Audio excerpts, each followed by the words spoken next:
In Elite Academy, the more people you sleep with, the more points you earn, and virgins are the most valuable prize that everyone is crazy about. So, in order to hide my virginity, I decided to stay away from any alphas, but I never expected that when I went to the bathroom, I would happen to see the most popular alpha of the East kissing a woman. It started with a voice behind me. "You the next person on the waitlist?" I turned, heart skipping a beat. Alpha Elias stood there, a woman practically glued to his side, trailing kisses up his neck. He clicked his tongue and nudged her off. "Don't leave marks, I told you." I blinked. What kind of interaction was I walking in on? He arched a brow. "Well, did you come for a session? Couldn't wait a few minutes before we finished?" "And no?" I managed. "You sound unsure." Straightening up, I met his eyes. I had no clue what kind of session he meant, but I knew I wasn't next. "No, Alpha Elias," I said with more conviction. "I did not come for a session, whatever that is." "Leave," he said. I turned to go. "Not you," he added. The girl pouted. "What?" "Elias, we haven't even gotten to the good part." I peeked back. Bad idea. Her hand was a little too friendly with his pants. My jaw nearly hit the floor. I said, "Leave." Elias's tone left no room for debate. She rolled her eyes, glared at me, then stormed out. I rubbed the back of my neck. My food's probably cold. I should. He moved faster than I could blink, suddenly inches from me, hand locking the door. "Move," I said, trying the handle. He quirked a brow. "Please?" I added. His expression softened for a second, then darkened again. He stepped in. I backed up. "So no session?" he asked. "I still don't know what that is." "This," he whispered, closing in. Panic flared. Our lips were dangerously close. I slapped a hand over my mouth just in time. He ended up kissing my hand instead. His eyes opened. He didn't pull away. Then his arm slipped around my waist, tugging me to him. I pressed a hand against his chest, but the space between us was practically non-existent. He traced my jaw. His eyes heated. I shoved him. He blinked, surprised. I scowled. "You smell good," he muttered. I slapped a hand over my scent gland and bolted, not saying another word. Back at the cafeteria, I dropped into my seat. "Where were you?" Tessa asked, mouth full. "Ran into someone," I mumbled, stabbing a cold steak. "Someone you knew?" I shrugged. "Not really, Alpha Elias." She choked. "What? Is that so shocking?" I asked, raising a brow. "You met him already?" She whispered. "Most students don't even see the alphas until the Ivory Solstice." "What's that?"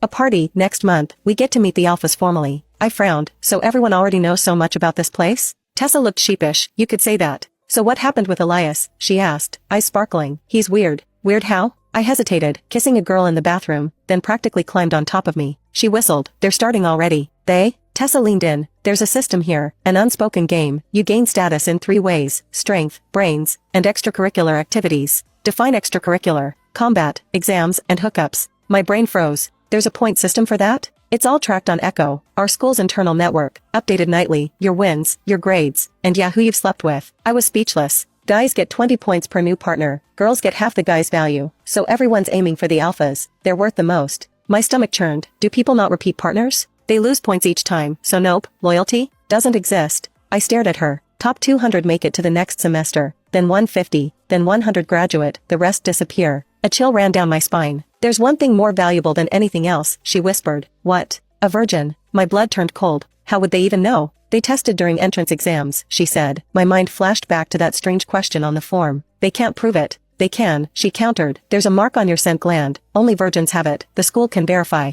I instinctively covered mine. "That's twisted. Headmaster Winters calls it an offering to the moon goddess. Whoever claims it is considered worthy." My skin crawled. "Most wolves already lost theirs by 18, she continued. "You know how strong our urges are. Those who haven't stand out." I stayed silent. Tessa gave me a curious look. "You okay?" "Fine," I lied. She didn't press. "So, who are you choosing?" "Choosing? An alpha. For protection, every student joins a faction. Otherwise, well, you're fresh meat." I stiffened. "What if I don't choose?" She blinked. "That's end life." "I'd rather take my chances." "You're braver than me," she muttered. Sleep? Not really a thing since arriving. Elite was way more than I bargained for. Still, the idea of going back home and facing my smug parents? Nope, not happening. "You ready for class?" Tessa asked. I nodded, glad we're in the same ones. "Any friends in your faction?" "I haven't picked one." She patted my arm. "That's fine, we'll stick together. Ready?" "Yeah." We boarded the bus to pack psychology bonding. I stared out the window, repeating my new motto: lay low, blend in, survive. No alpha nonsense, no Echo leaderboard drama. Just 2 quiet years and I'd be out. That was the plan until we got to class.